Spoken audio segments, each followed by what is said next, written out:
জয় মা তারা, জয় গুরু বামদেব।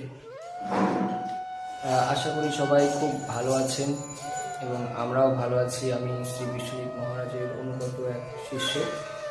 তো আজকে আমি যে বিষয় নিয়ে আপনাদের সামনে কথা বলার জন্য এসেছি সেটা হলো মহাযজ্ঞ।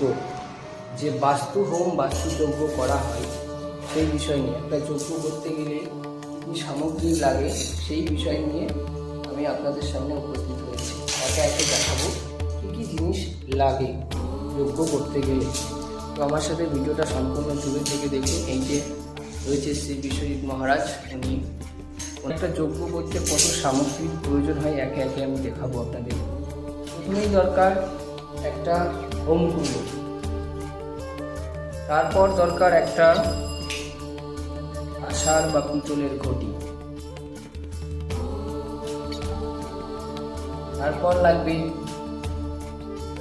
এরপর যেটা প্রয়োজন সেটা হচ্ছে গোলাপ জল। গোলাপ জল না হলে কখনো যজ্ঞ সম্পূর্ণ না।